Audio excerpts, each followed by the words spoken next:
Has everybody signed in? Just so that we have roll. Yeah. Okay. All right. So what we're going to do is we'll discuss implicit motives a little bit, and then I'll talk about the Born Radicals article and this notion of positivism in criminology, and then very briefly summarize kind of what we've gotten so far out of the first two modules before we move on. Okay, does that make sense? Now, I've also made visible for you, before we go any further, the Module 2 assignment. And the due date for that is this Sunday, the 9th. Does that give you sufficient time? I would think that it would. Since originally it was going to be due on the 3rd. So you're actually getting an extra week. Is that right? Is Sunday the 9th? Have I got that right? Did I goof on that? Yeah, I think that's right. Okay. Calendar's time. Who cares, man? That's it's all about the terrorism. All right. So we'll do that. All right. So how about what is this discussion of implicit motives and things like that? Remember, what we're trying to do is figure out why people would choose the strategy and tactics involved in asymmetrical warfare and terrorism. Who wants to start? I can start. So I was Well, now we'll never know. partnering with somebody. Yeah, go ahead, Pamela. Okay. The paper on implicit motives really focuses on this idea of an in-group and an out-group and the dynamics that play out in forming part of a group identity. The study focused on psychological characteristics that are measured at the group level, and they argue that this is important for 3 particular reasons in the discussion of terrorism. First being that groups and networks play really important roles in fostering different motives toward people becoming part of terrorist organizations through like structured trainings, different roles people can have, but really more just the types of value systems that they can instill for people, and that those then will like isolate or can isolate individuals away from other people in society more into the group, strengthening the bonds of people within the group together away from other parts of society.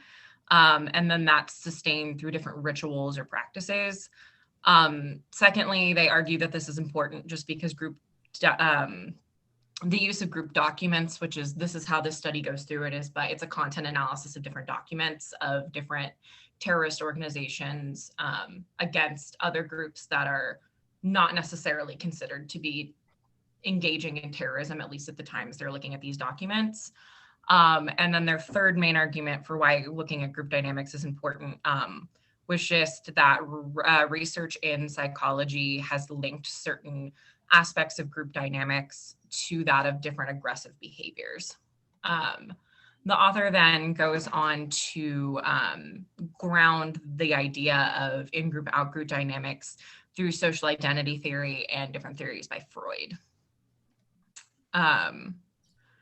Social identity theory is discussed by Smith as it distinguishes people between their personal identities and then their social identities. And their social identities will then define the individuals in terms of their membership to the significant different social categories and groups that they're a part of. And that theory suggests that membership in different social or political groups then becomes the most important thing to the individual over time. And they begin to undergo this process where they depersonalize themselves from other parts of their identity, and that social identity becomes their main identity. Smith discusses a bit about different theories Freud had, and I felt that the most important part of what Smith was trying to say about what Freud was talking about is that Freud's theory really focuses on how group goals or standards become internalized by individuals to become their own, because identifying with a group really fulfills this individual human need to be connected to other people, and that you begin to vilify other groups or other outgroup members, because it channels any aggression you may feel in your life away from the people you're connected to and onto other people. I don't know if Karen wants to go more into the findings or not, or if I just want to keep talking. Why don't we do, that's not a bad idea, because you gave us a pretty good setup. You told us what the kind of conceptual bases of the study were, what the data set was. You let us know kind of, this is what they did in order to arrive at the findings that they got. We can discuss and critique that if we want, but I think that's a pretty good, before we do, are there any questions on the sort of methodology of the article? It's important that you try to understand that. When you're analyzing this kind of work, real sort of social science work, one of the ways that you have of gaining access to the implications of the study and the integrity of the study is the degree to which the author or authors of the study are clear with you about presenting how they arrived at their conclusions. It seems to me that that's really pretty clear here. Now, we can dispute whether or not any or all of these theories or concepts have validity. That's okay. But the idea is they're forthcoming with the assumptions they have going into the study, the source of data they choose, as Pamela suggested, the methodology for analyzing the source of the data, content analysis, and then, arriving at certain kind of conclusions informed by these theories, unfortunately among them Freud, but we can talk a little bit about that if we need to. So yeah, what did they, when they, Karen, when they looked at the data, Yeah. what did they find? So basically she picked groups that had similar ideology, and she paired off group, like a terrorist group and a non-terrorist group. And what she was trying to do was take a look at the documentation that they had published and discover if their use, the terrorists group of motive imagery, was indicative that they would in fact then become violent or commit violent acts. In other words, just a way trying to figure out, can we stop this before it happens and how? I think the issue though that happens here is that she gets into a lot of very specifics about in-group affiliation, out-group affiliation. She talks about implicit goals or implicit motivation as being goals that are not fully conscious but relate to spontaneous behavior, versus explicit motivation, which are motives, related to. I think the dog is an anti-Freudian. I'm right with you. Sorry. Motives related to immediate responses to specific situations. In other words, are you a hair trigger person, and are you quick to fly off the handle because something happened, or can you stand back and take a look at it? And so at the end of all of this very micro look at motive imagery, her conclusion was that group dynamics may pave the way to terrorist aggression, that there is a high need for power that leads to violence against the outer group, and that the fusion of affiliation and power can lead to death and destruction, which I sort of felt was a jump, because there were some of the same motive imagery used in nonviolent groups. And let's just break that down into how motive imagery works. Is the nonviolent groups are more about cooperation, interaction with others, making concessions, kind of like a can't we all get along, but we have some complaints type of characterization. Whereas power motive imagery is much more controlling, influencing, impacting, aggressive words. Sort of think of it as like action words versus, commentary. And I'm not sure if the expression of power imagery alone indicates whether a group will engage in terror, but I understand what she's getting at. And I think that her point is we need to look at the documentation of these groups better, because that, she feels, has not yet been done. Okay. There are a couple of things in terms of the interpretation of the data that we might question. But it seems to me the key assumption here is that the real difference isn't just in-group motivation. Okay, it's this power motive imagery that appears in these documents. What she's trying to avoid is what, you know, people like Lombroso, the positivist, were more than willing to jump into and say. She's trying to avoid being deterministic. She's not arguing that where you see this power motive imagery, even where you see it combined with strong in-group motivation imagery, you know, it's us against them, as opposed to the more out-group oriented, conciliatory, you know, let's find a middle ground. We have legitimate grievances, I'm sure you understand that. But even if you combine in-group imagery and power motive imagery, I don't know if you can make sense of the data as presented. They're not terribly clear in that table.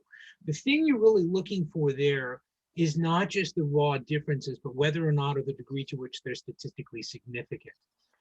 That is, could they possibly, because of small sample size or possible coding error or any of a number of other kinds of things, could they just be random, just noise? Okay. She doesn't really, I mean, she uses cases in that when she's in the power motive imagery paragraph, you'll notice that she gives like z-scores and things like that. Those are ways, values of comparison of results. But she also gives those little p-values. Those are measures of statistical significance. Okay.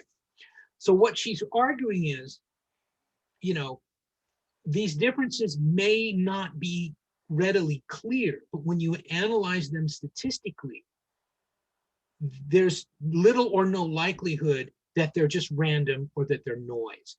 In other words, there's something going on here that would indicate that her explanation statistically holds up, that her hypotheses are valid. Okay, you can't just assume that there's no relationship between these things.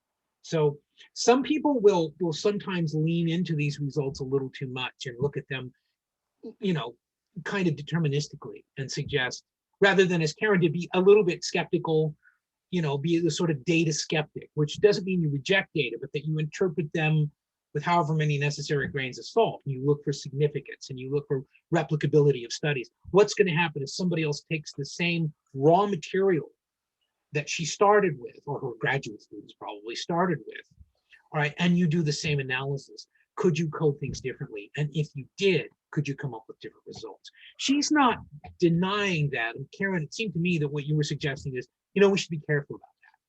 We shouldn't take these data or their conclusions, we shouldn't take them too far. Is that right? Am I understanding you? Well, she seems in the conclusion of the article, she seems to be backing away from what she was trying to prove in the first part of the article. And she makes like some kind of declarative statements that seem to sort of undo her thought. I thought she was, I think her point bears a lot of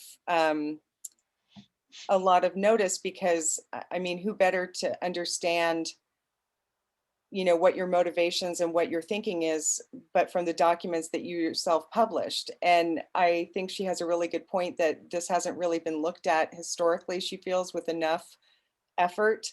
But then at the end, I mean, the sentence where I think she says, the expression of power imagery alone doesn't indicate a group will engage in terror, sort of seems like, well, then what are you saying? What she's saying is it becomes volatile when you mix it with in-group imagery. Yeah. And as she says, I don't think she's backing away. When she says that a hypothesis is strongly supported by the data, she ain't backing away. She's saying, hey, look, feel free to take this on. I understand the limitations of the study. One of the reasons I really like this is it's one of the most straightforward, transparent, accessible analyses to use this kind of data. And she's really forthcoming about, we need to build on this kind of methodology because a lot of people haven't done this before. She's being cautious, okay? But she's convinced that she's found something suggesting that this kind of methodology should be replicated. Yeah, and she does talk a lot about, the in-group affiliation motive imagery really is a strong indicator and is what really separates the comparison groups apart. They just Right. don't have that. It's lacking. And in the table, it really makes sense of that and makes it very clear. Yeah, right. The other thing, as far as giveaway for the caution you see, not only is she being a good scholar, this was her doctoral dissertation. And you have to do that because your own committee will come after you. Okay. I somehow know from experience.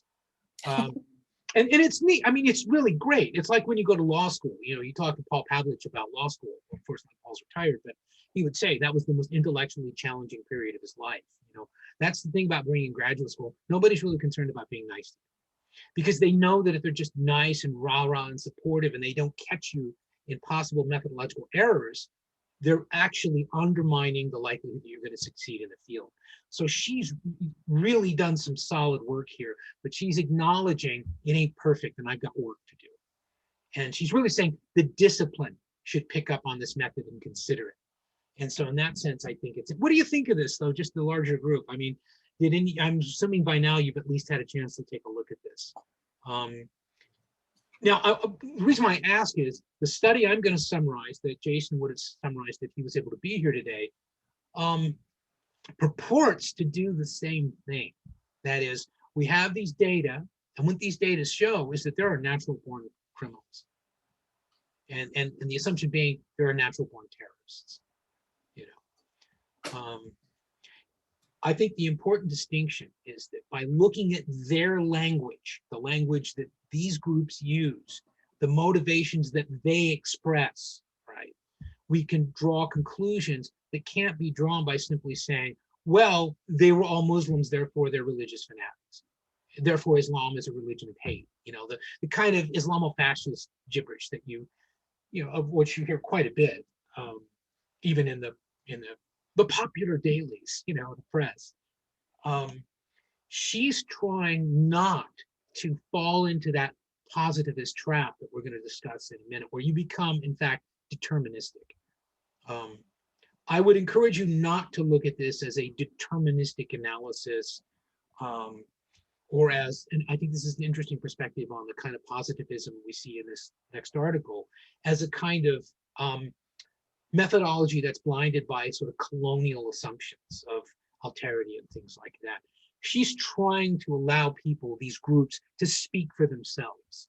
And all she's trying to do is come up with a method where she can make sense of it. And in this case, be able to have some measure of probability of the likelihood of the pursuit of violence. Okay? But you notice she's not making recommendations like, when you see this kind of language, you should arrest these people. Okay. Are there any other questions? I think it's a useful study. Again, it's a little bit technical. It would help if you had a little stronger background in methodology, but I think even without that, it's not impossible to give this article a flyover and kind of understand and appreciate what she's trying to do. Okay, so I encourage you to take a look or take another look at that. Right. All right. This assumption of born radicals is interesting because the basis of it, the basis of the study that it critiques and the approach that it critiques by Cesare Lombroso is it purports to originate from the same place of scientific rigor. So the first thing I wanted to do is explain to you, for those of you who aren't familiar, or are you comfortable with the term positivism, or do we need to discuss that? Do we want to? Can you go over that briefly? Because I'm not sure. Okay, good. All right. The assumption of positivism, right, is positivism develops with the scientific method, and particularly by the end of the 19th century, and the idea that science was really in the ascendant as a methodology. Science is not a thing. Science is a way of making sense of things. Okay, it's a method, or maybe a nexus of methods, but it's an approach to trying to understand the world. Positivism is the world in which that operates. Okay, so in the strictest sense of the word, positivism is not nearly as severe, or I'll just use the word, as corrupt as is presented here. This is very much an anti-positivist article. Okay, that's okay. It would be better if they would be more forthcoming about that and say, you know, you got to understand, we think the positivism is bullshit, or, you know, this author thinks it's bullshit. Because what positivism rejects, it rejects a couple of things, okay? But most importantly, it rejects the notion of metaphysics. Okay, now metaphysics predates it by centuries. I mean, the notion of metaphysics is it's a way of arriving through exercises in logic, exercises in sort of logical connections and causality, arriving at an understanding of the world. That is, these are phenomena that may not be readily observable or measurable, but you're arguing that they exist on the basis of the intrinsic logic of their existence, okay? For people who are religious, for example, okay, and believe in a God, right? You can't prove that, but a lot of people believe in that thing which is impossible to believe. Broadly interpreted, that's metaphysical, right? What positivism as a school of thought argues is that there's too much slack, there's too much imprecision, it's inelegant, it's sloppy, and it leads to false conclusions. Okay, so positivism is based on the idea that every part of the world is governed by natural forces. Okay, that, you know, the flow of water is governed by natural forces. It's governed by gravity and resistance and turbulence and all these forces that can be measured. They can be observed. The evidence of their existence is manifest. They can be observed systematically, that is, over time and in different conditions, okay? And so conclusions can be drawn on the basis of the fact of their existence, okay? You see where this is essentially scientists, you know, looking at observing the world, not merely casually or subjectively, as would a metaphysician, right? Well, I sort of see this when I look in the face of God, I see this, or by a phenomenologist who says, well, it depends on how individual people experience that world. Okay, positivism says, no, it doesn't. These forces exist and we've measured them and we've observed them. Think physics, okay, as a discipline. Think mathematics as a language, and you're a positivist, okay? So we're looking for precision. We're looking for systematic observation. And here's the trick with positivism, okay, that is, I really underestimated in this article. You analyze these observable phenomena, right, by applying reason, okay, and logic, okay? You don't just claim on the basis of what you wish was true, okay? This is why, for example, Freud was not a positivist. Okay, he was completely subjective in his observations, therefore completely subjective in his conclusions. And this is why so much of his work has not held up. Where it has, it's been like in his sort of group identity and things like that. I'm sorry, but the notion of group consciousness can be argued to be traced all the way back, at least as far as Aristotle. There's nothing new in that, nothing. He added some jargon to it. He was pseudoscientific about it. And it caught on. And again, I've said this before about Freud, never mind the validity of Freud's work. The fact that he kicked down these walls of resistance to encourage others to explore that realm systematically is of historic value. I don't care really about Freud's work. You know, I'm not interested. I find most of it dull and pretentious and silly. Okay, but look at all that it inspired. That's positivism applied. It's not the mistakes that Freud made, but the fact that others came along, observed what he was unable to observe or unwilling to observe, and drew different conclusions. But those conclusions are out there to be disputed, all right? Notice when I was talking about the last article, and I said, well, what happens if we replicate that? That's positivism. Now, what we're talking about here with Cesare Lombroso is what some people refer to as radical populism, radical positivism. The idea that you are taking science and pushing it into such an extreme realm that it becomes pseudoscience. It really no longer functions as science, okay? So are there questions on what positivism is? If there are, that's okay. If I've not done a good job of explaining that, then let me know. But it's really important that you understand that because it's not explained very well here. Are we good? Own so positivism is like the notion that, I might be having this completely wrong, that like everything is there and observable. Like I'm a little confused. Yes, yes. If there's something you're trying to explain, you can only explain it in terms of observable phenomena. Okay. Okay. Otherwise, the idea isn't that it doesn't completely obviate the possibility of things we can't yet explain. Okay.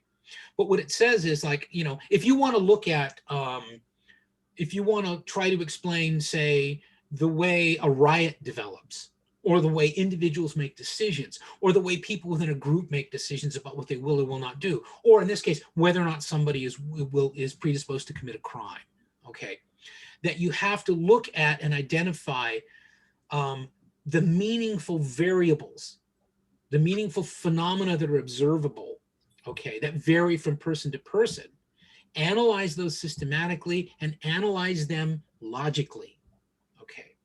Well, the thing here, and I think the best critique of positivism here is actually toward the end. This whole article could have been about 3 pages, really closely written, and it would have been really useful. I almost thought about summarizing this, but I thought, no, let the author speak. That's fine.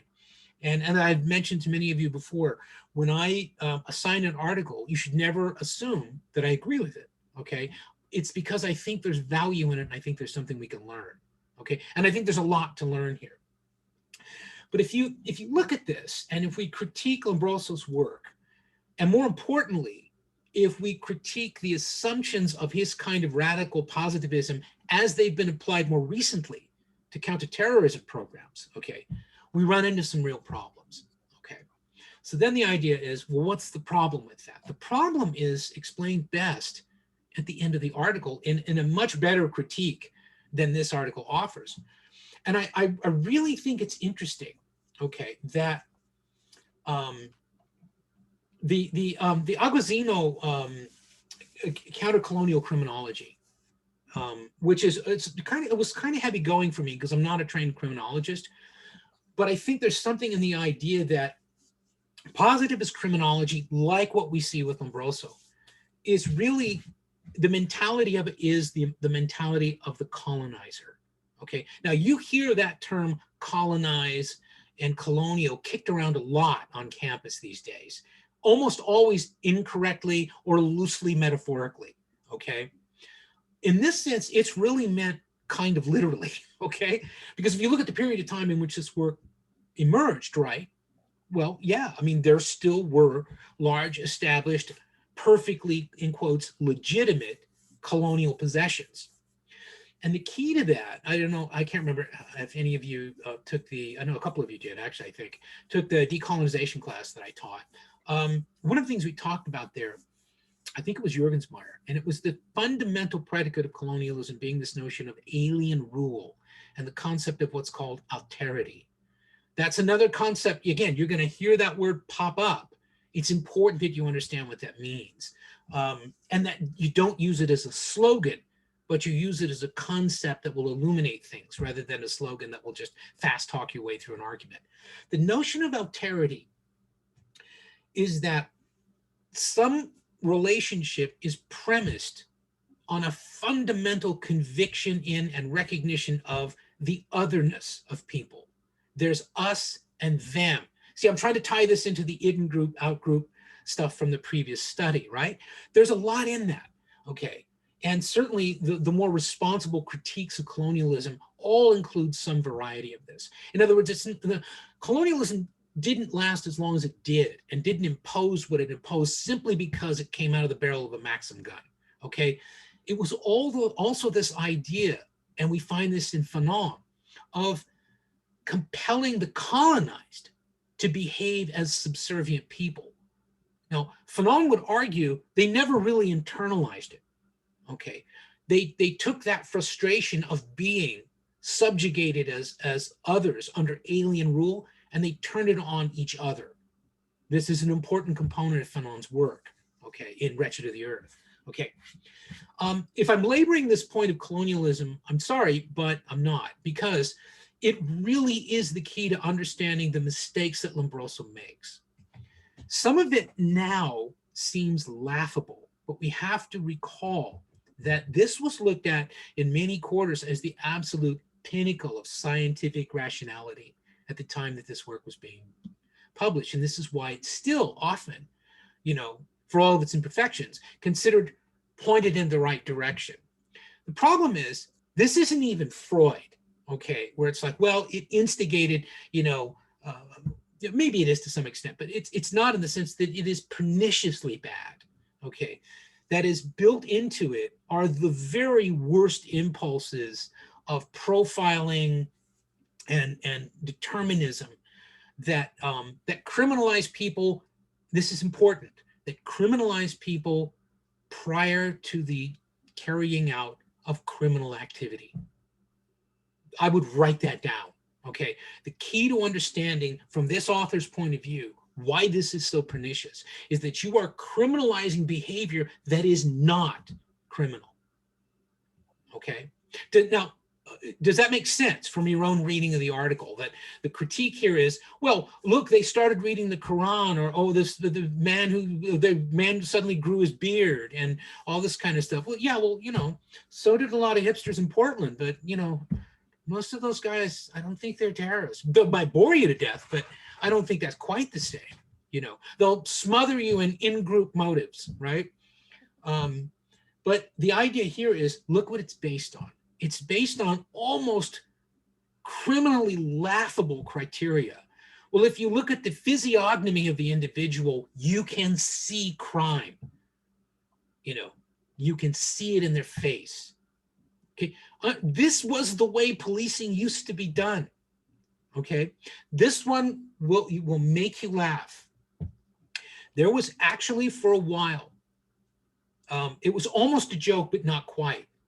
Like at the same time that we were discovering fingerprints, people were still doing this thing where they would measure the inseam of a would-be criminal and conclude from that the degree to which they were criminals based on assumptions about the way criminals are built as opposed to good people.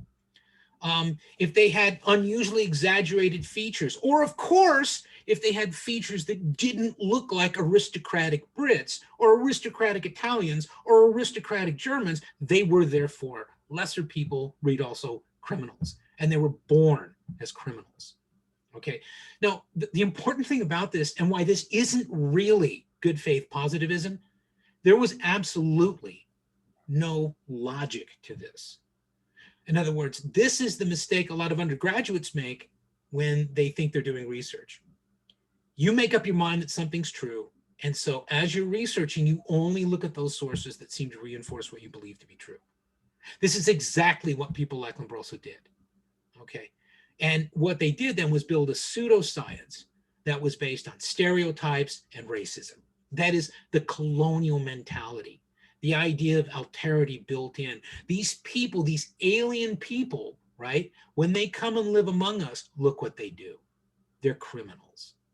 They're lesser human beings, okay? Remember that this way of thinking was very powerful. I'll get you in 1 second, Rachel, but this way of thinking was very powerful in the United States as well. And it's one of the reasons why Americans were among the first people, and that is the most educated and the most influential American intellectuals were the most likely to support eugenics for many of the same reasons. The Nazis learned from us. Sorry, Rachel. I was just gonna say, I think it's interesting how, because I'm also a criminal justice minor, and I think it's interesting how prevalent that mindset still is in criminology and criminal justice. Like, we've definitely in some of my classes had assignments that's like, can you look at the genes of someone and determine whether or not they'll be a criminal? And it's like, this is not we should not be like looking at the genes of people to determine whether or not they will become a criminal. It seems very like eugenics. Again, the notion of genetics is you're talking about statistical probabilities. Mm-hmm. All right, for example, some people do have a genetic propensity for diabetes or for certain kinds of cancer or heart disease or obesity or whatever. I mean, there is a lot of speculation on whether or not there's actually a genetic precursor that can predetermine the likelihood that someone might become a substance abuser or something like that. But all of the A, it's all speculative. B, none of it is intended to identify and prosecute before the fact criminality of any kind. Sorry, Pamela, I didn't notice you had your hand up. Well, kind of two things got mentioned. going off of what you were just talking about, there's research in, I think it's public health, that's looking at chronic stress and people that live, especially adolescents in environments that are chronically stressful, actually activating different parts of gene expression during brain development. That then it could look like, oh, these people are genetically different, but it's no, the social environment that people grew up in causing these different stressors to then, or they're hypothesizing, and there's a lot of evidence that seems to be pointing in the direction that, yeah, just chronic stress can really affect like childhood brain development, and Right. then potential like criminal behavior in the future, and people more likely to end up in the system and more likely to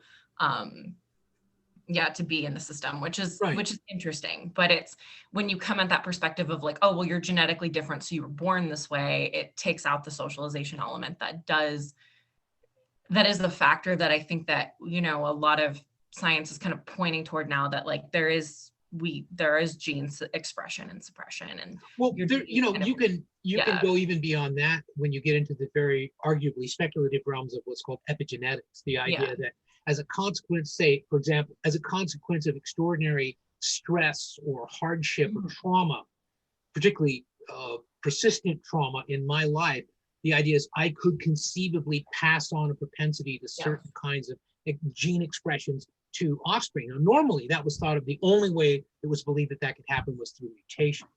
Okay, Mhm. but this is a way of altering the expressive genes, or the way that genes are expressed, or those that fire and those that don't, to put it crudely, um, in a way that really has nothing to do with mutation. Yeah. Okay, so in other words, but you see how the responsible geneticist isn't going to come out and say, well, what we've done is we've identified a criminal gene. What they're going to say is, there might be something to this. We better spend the next 40 years trying to figure it out.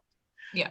And now, with respect to Rachel, I think what you were saying is this is very much alive in counterterrorism programs, and the programs here, many of them are British, but they're also, this is certainly influenced American counterterrorism. It's influenced a lot of European counterterrorism. Now, the argument here is it's embraced as readily as it is because of the persistence of that colonial mentality. That is, in France, there's a natural assumption that the Algerians are going to be criminal butchers because look what happened in Algeria. Look at what they did. It's always look at what they did. They've done it before, they'll do it again. Never mind. And you don't have to read Fanon or anybody else. I mean, if you know the history of Algeria, if you know the history of all colonialism in the entire continent of Africa, it's not about what the colonized did. It's about what happened and what was made to happen, and all that. But all of that gets sort of pushed aside. So the argument here is that these, and you can look at the details of the different programs and everything, that's really less important, I think, for our purposes, than the assumptions behind these programs, which are, and I think Agostino really has the most compelling argument here, much more so than the author of the article. These are vestiges of colonial mentality and colonialism. This is the legacy of colonial alterity. This is the legacy of othering the people whose territory and lives you occupy and distort, okay? And you do it deliberately, okay? You do it because you believe it to be right, okay? Or because you don't care whether or not it's wrong, okay? But if you bake that into your criminal justice system, the idea is here, that is a radical departure from sensible criminology, okay? And there is, unfortunately, relatively little in the article about either what value there might be in this, for example, the PREVENT program. There's only a very brief discussion of that, and it's almost condescending. But what's really, it's like, this is why. It's more like, this is why it's wrong. There's very little, I think, discussion of what then must be done. If not this, then what? But we could argue that wasn't the intent of the author, that this is supposed to be a critique of existing programs, and that, just because you critique something doesn't mean you necessarily know a better way to do them. You can still, in good faith, critique something, okay?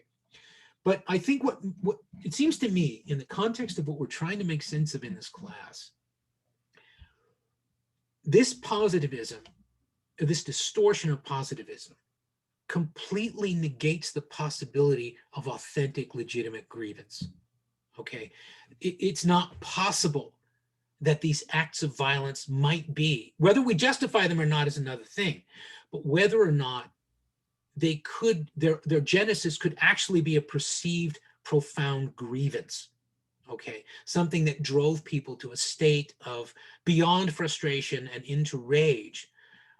That explains a lot better than whether or not they grow a beard, you know, whether or not they're going to be a terrorist. That it doesn't allow for the possibility of real motivation. Determinism does not allow for motivation. It negates it. What it does in taking away motivation, this is important, and again, I really would write this down, okay, because I don't think it's clear in the article. When you negate motivation, you negate humanity. Okay, because if you take away motivation, what you're taking away is that which most distinguishes us from other animals, that powerful engine of reason. Okay, and this is something that you do with determinism, is you say, well, it doesn't matter what your intentions are, you're warped and corrupt and you're going to do evil. Okay. Now, remember that this, well into the 1930s, I would argue, was a prevailing view among very well-educated intellectuals on the continent, in Britain, and in the United States.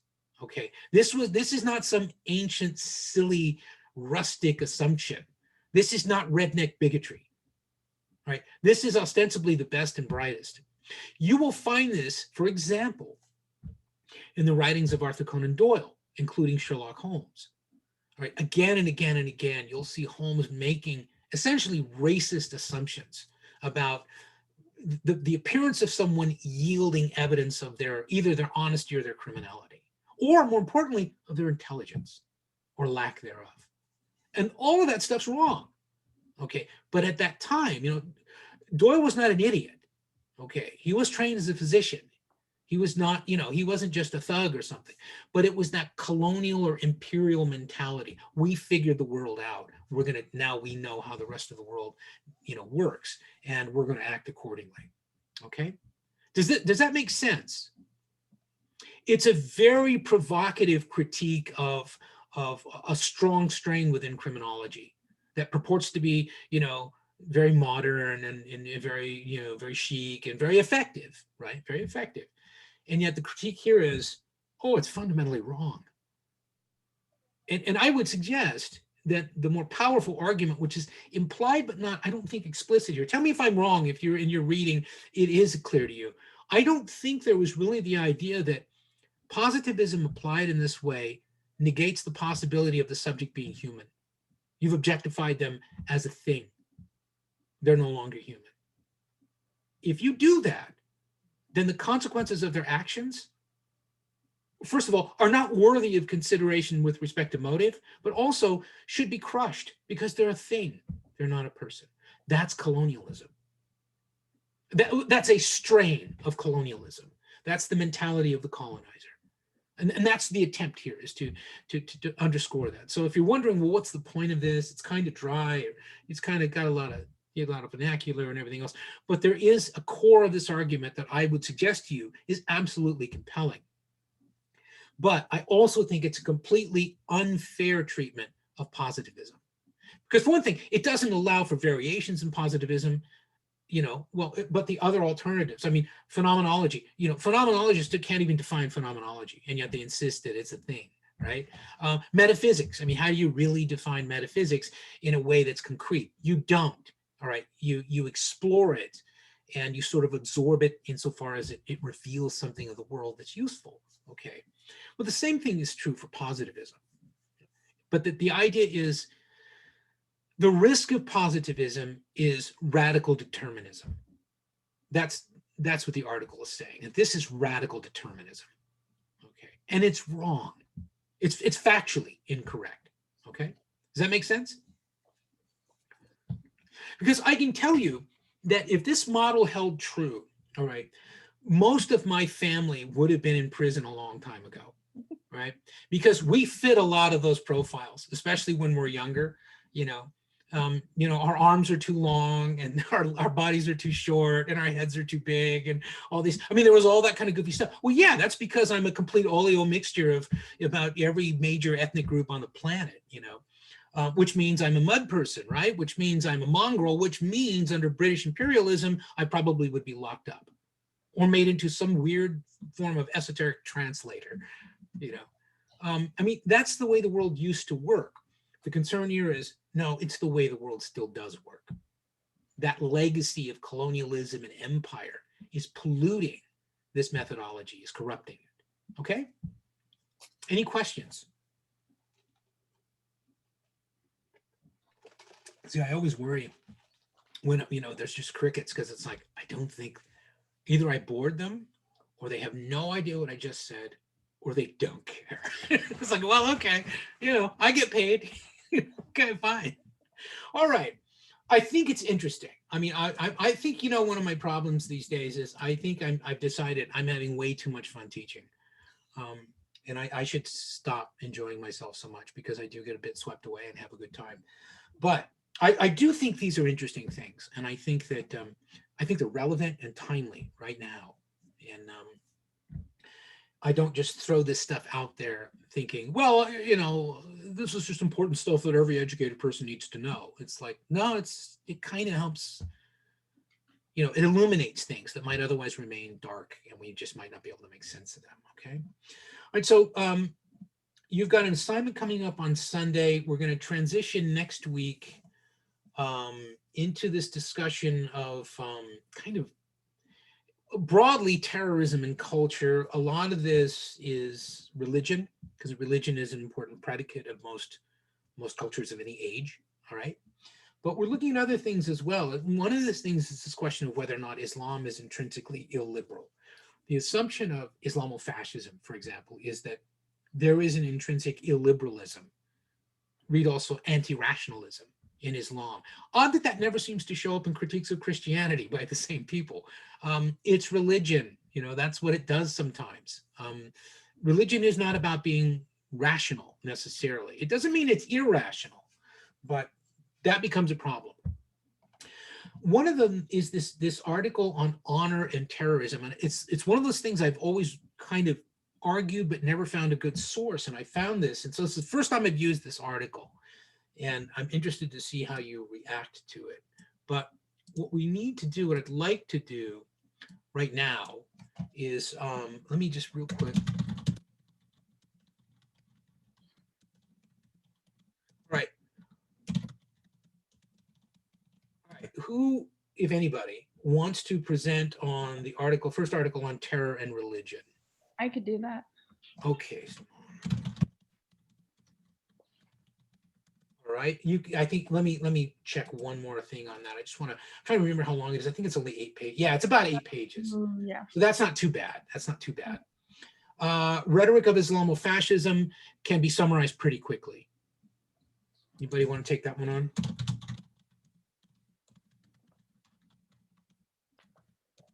I can do it. Okay. I would remind you that when you present, it sounds like a perverse incentive, you don't have to write, you know, so there is that. You do, by the way, all right, and some of you have not yet done this, you do need to do the reading notes. You need to summarize things so that I know you're reading. And when like before today's class, I think I mentioned this, 20 minutes or so before class, I'll look again at those notes and see, well, have things popped up that I want to try and address, you know. Honor and terrorism. Anybody want to take that one on? AJ, do I see you raising your hand? Yeah, I'll take that one. Yeah, I think you'll kind of like it. The last one is the article on Islam and liberalism. Karen, is that you? Yeah, it's me. How many of you presented on? I've done 2, so I think I should stand down. Well, you can present it. I just can't give you, you'd still have to write. That would be the thing. Yeah, that's fine. So if you want to, you can. Is that all right? Yeah, that's Okay. fine. It's like 1 page. Yeah, I mean, it's just it's a think. Yeah. You know? Okay. All right. So for the rest of you, be sure that you read these. so that we have a little more to discuss. I'm a little concerned when I look and see two things. One, that not all of you have entered notes, which means my general assumption is if you have not entered notes, you have not read. If you have not read, the material is inaccessible to you. If you're only relying on what I or someone else says, you know, when I make comments, normally it's not meant to be a comprehensive summary of everything contained in an article. What I'm trying to do is connect this stuff together. Okay. Now there's utility in that, but it's a lot easier for you to make sense of that if you've already at least glanced at the material. I mean, if you do nothing more, most of these are, I try to get articles that either are very brief or that have an abstract. So if you look at the abstract of an article and look at their conclusions, that gives you something, okay? But at least do that. I mean, I haven't read from beginning to end a complete article in 35 years. I don't have to, all right? I just don't have to. You know what? You don't either. You don't do this for a living. No one's going to withhold your paycheck if you don't know everything that's in an article. But what we're looking for is what I tried to highlight in that last article, for example. This is the thing that really makes this thing fly. You can strip away a lot of the other critique. This is the core of it. When you get good at that, okay, to the extent that you get good at that, you can be an effective critical thinker. But most people are not good at that because they don't do it. And like everything else, the only way you get good at something is to do it a lot, okay? That's supposed to be what higher education is, okay? Now, it's early, and I'm going to let you go in a second, but I wanted to bounce an idea off of you, all right? I've been reading or rereading a lot of Hannah Arendt lately, and Hannah Arendt was a fascinating scholar. She wrote on violence, totalitarianism, all kinds of big questions for political philosophy. And I've gone back because of the violence class that I've got, and I pulled out my old dusty copy of On Violence, which is, boy, you talk about a time capsule. The first draft, I believe, was released in 1969, okay? There was a lot going on in the country, and I have the advantage over all of you that I was old enough. See, 1969, I was 12, okay? And I'd lived through like the assassination of Bobby Kennedy, Martin Luther King, and John Kennedy, the Panthers, SDS, which wasn't violent, Weather Underground, which was episodically violent, although they killed more themselves than they did anybody else. A lot of this kind of stuff, the Klan, all of that stuff, lynchings, all of that was very much a part of my life growing up. But also that specter of nuclear annihilation. She's writing within that framework. But what I was really struck by was her critique of what was happening with universities, okay? And the idea was that she was trying to explain why political organized unrest on campus was so important a part of what a university is, okay? And again, she wasn't saying, well, if you haven't damaged, the buildings, you're not really getting your money's worth of your education. But this was interesting because this has been a concern of mine for the last 25 years. And then I go back to Arendt and forget, that's where I first heard it, was Hannah Arendt. The idea that the American university was being transformed by main force, largely by military industrialism, from an institution the purpose of which was to elevate a general understanding of the world and of your place in it, and therefore of your ability to contribute to it, and instead had essentially become vocational training. Okay, it was a vast hiring agency for Dow Chemical or McDonnell Douglas or the CIA or something like that. And I honestly had forgotten, this is the value of going back and rereading stuff. I'd forgotten that as early as 1969, Arendt was saying that, because I don't always agree with her. She says a lot of things that make me very uncomfortable about Black activism in the 60s, and is very disparaging and condescending about a lot of it. But I also understand the source of her ignorance. What I wanted to ask you about is that critique that she had generations ago, or more than a generation ago, about the university kind of losing its mojo as a place where understanding the world was an end in itself, was a virtue in itself, and instead arguing the reason why you're here is so that you can be a cog in the machine, so that we can drop you in where we need you, okay? It's not for you. It's for the enterprise. It's for the corporation. It's for the Pentagon. It's for whoever. I don't mean as a conspiracy theory, okay? But I mean right out in front of us. Because the thing about it is, she describes it, she says, well, essentially, the model is the one that students were critiquing in the free speech movement, where there's a board of supervisors or there's a board of regents, and they own the university, and they hire the faculty to manage the customers, and you're the customers. So it's essentially a retail model, a corporate model of education. Now, my concern is I'm hearing that from the administration.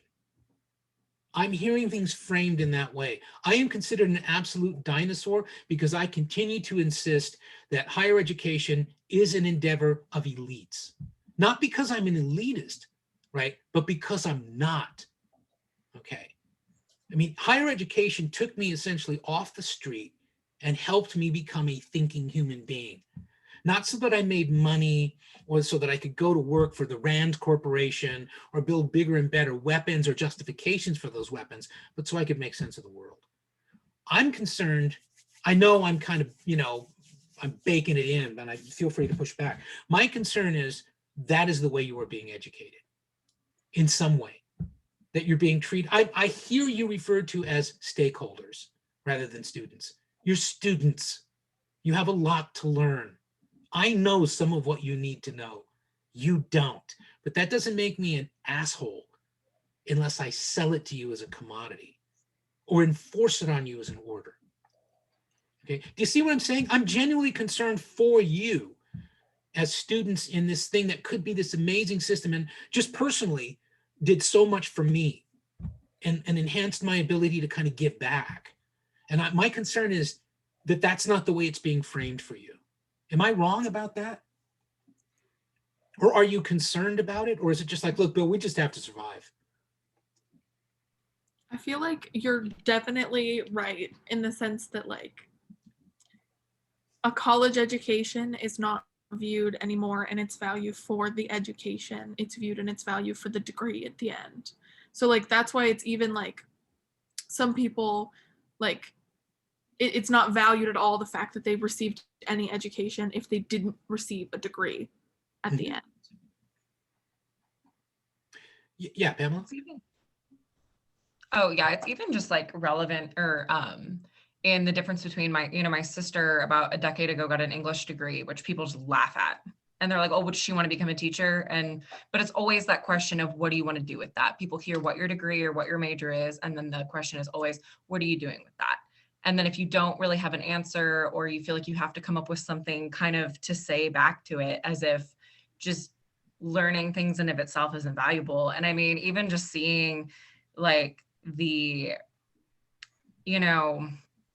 different humanities departments just going and being cut and being underfunded is a prime example of the fact that it's not about the education and the learning anymore. It's about how you monetize that. And I think it was in the book American Hookup by sociologist Lisa Wade, where she talks about the emergence of like fraternities and sororities in this whole complex over the last century. But it just, even in pop culture through the 80s and 90s, this rebranding in movies and TV as a university being a place where you go like have fun and become an adult. And that's how they have to sell themselves now in the system. And that education's kind of second in that. I was going to say, I think education itself is transitioning, at least to the university level, and it has been for the last 60 years. If you look at the enrollment rates in the 40s, 30s, and before, it was like sub 5% always. Yeah, we've talked about it. Yeah, sure. Yeah, there was basically never a time when the average person ever went to university. The people who went to university were the kind that, would tip their hat and have the whole fancy to do, right, and could afford to, screw off for 4 years and not really make money. And then when the university education came to the average person, I think the application it was understood and has kind of changed over time as if you go to university, you use it for something because you aren't the kind of person that will spend your life having frivolous conversations at, springtime outside patio party kind of things, right? Like, so I think it kind of just is a transition and a bastardization of early academia as you've taken this one organization that at its base was kind of built for people to learn and explore the world through education. I think you've applied it to the average person. And then trying to make that meet together has been really weird, I think, in the last 60 years. I think that's a really good analysis. I think it's a very good analysis. And that sounds condescending when I'm saying it. I don't. I mean, it's like, yeah, I wish I had said that. Every once in a while, one of you will say, like, damn it, I wish I had said that. Because I think that captures it. The idea that, and you're absolutely right, up until the end of the Second World War, consistently in the United States, with no change at all, the people who had completed the equivalent of a 4-year university degree ranged between about 3 and 5% of the population, the adult population. Right now, it's about 30%. Okay, that's a significant transformation. Okay, but the question is why? Okay, and the why of it is we had built this massive bureaucracy, both within the corporate sector and the industrial world, and within government and the public sector. Okay.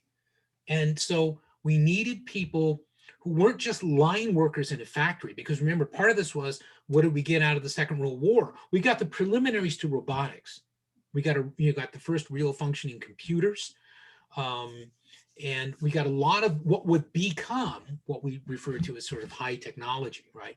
A lot of that stuff was, as it often is, was perfected in this kind of crucible of war, But what the governments realized, within the United States government in particular realizes, we don't have in the middle class an educated cohort of sort of middle managers and planners and implementers. We've got sort of blue collar, big armed laborers. And, we've got this sort of tiny elite of, the educated and the scientists and the technocrats. But we don't really have people to manage. We don't have people to inhabit and control this sprawling bureaucracy, both in public and private enterprise. Okay. And so that's what the GI Bill of Rights was about.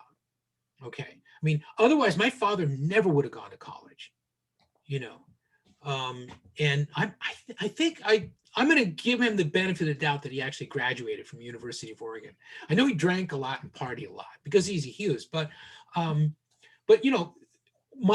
the people I came from, probably not unlike a lot of your own people, there was no way that they were college people until the end of the Second World War. By the 1960s, that was a critical mass, because you had this baby boom generation where, there were more of us than there were of anybody else. By the way, far more than there are of you compared to me. I mean, if you look at the demographics circa 1970, and you look at people, between the ages of 18 and 29, that was a massive percentage of the population. Okay. And they were going to universities, as AJ said, many times generationally for the very first time. So the idea is why? Well, for a lot of them, they got introduced to ideas they'd never thought about, and it changed their world. Okay. And then there were other people who were like, well, I don't really need that because I'm a plumber and I make more than the school teacher, or whatever, because that's considered to be a more valuable profession.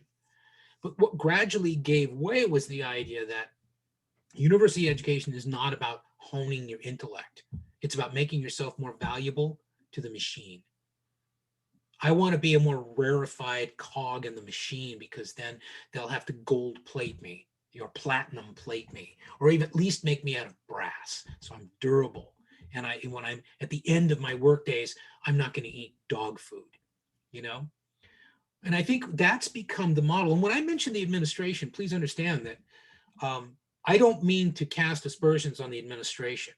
It's just that I think the prevailing model now is, you can't justify this to students unless you show them how it's bankable. There's no more value for learning for its own sake. That understanding the world is not considered useful. That's horrifying. And if it isn't horrifying to you, I'm suggesting, as objectively as I can, it should be. Because what that means is, if understanding the world isn't important, participating in the world isn't important. Okay, it isn't. And at least one of the major political parties right now is banking on the idea that fewer and fewer and fewer people are going to be prone to want to participate in the system. Okay, that's dangerous. That is dangerous. Sorry to interrupt, but it kind of just reminds me of when the Catholic Church wouldn't let people read for hundreds of years. So you just you see what I'm saying? No, I don't. Do you see what I'm saying? That's exactly what I'm suggesting. You have the because monopoly. What was the utility of literacy for a peasant? It gave them access to the world that no one wanted them to have. It's the same thing. See, I essentially come from a kind of domesticated peasantry. Okay. I was supposed to be, well, like my brother. I mean, it's like my brother's he's a very smart guy. He's a landscaper. He runs a business. That doesn't require an education. Now he has college. He's not stupid, okay? But, you know, they kid me all the time as the guy who reads books for a living, you know? But on the other hand, I get texts from him almost every day now. What the fuck's going on with this? You know, because it's like he still has that impulse to want to understand the world, because when he's got to vote or he's got to make a decision or he's got to know how something's going to affect his business or whatever, he's got to know more about the world. Well, it's that democratic impulse that in him is very strong. It doesn't require a degree, but he has that in part because he's got a first-rate mind and he's had some education. Same thing with my sister. They don't have college degrees, but they're super smart people who've had exposure to people who make a living with ideas. And I think that value, the thing that drew me to universities in the first place, that idea of wouldn't it be cool to understand how that works? You know, I just get the feeling that that's dying. And I don't quite know if there's anything left to do about it, or if I should just, you know, do what a lot of people tell me and say, Bill, you're an idealist, forget it. Have a beer. Well, and I think now, you know, because we've all learned that we can, you know, why pay for your institution money when you can do this at home sitting on your ass from your computer? And what then is the value of attending a university campus if you can't attend a university campus? And I think that there's a lot of thought of scrambling, trying to figure out how can we justify value? How can we keep pretending like there is value or that there's more value? They're trying to protect their commodity because they still want to sell it. Well, I think there's value in that, and it is a panic reaction because the thing about it is that I think there is a sense that people feel like they have to pretend that there's value.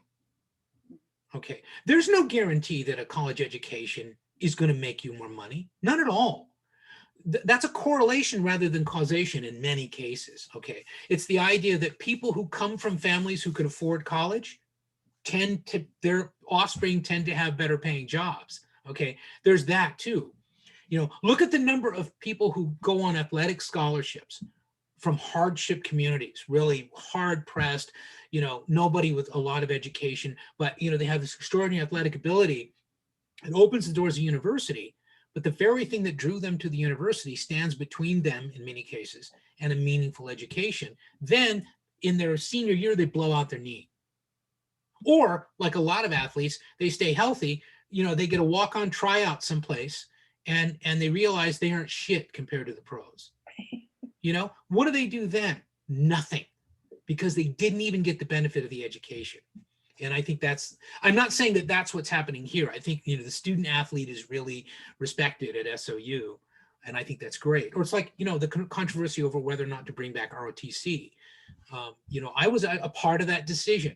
You know, I was, my recollection is that I was either on or chairing faculty senate at that time and met with Keith Hensley, the lieutenant colonel who was presiding over that. And we sat down and hashed it out and agreed that having an officer class that was educated in the way of the world was a valuable thing, you know. And Ensley was an example of that. He was a brilliant guy, absolutely brilliant guy.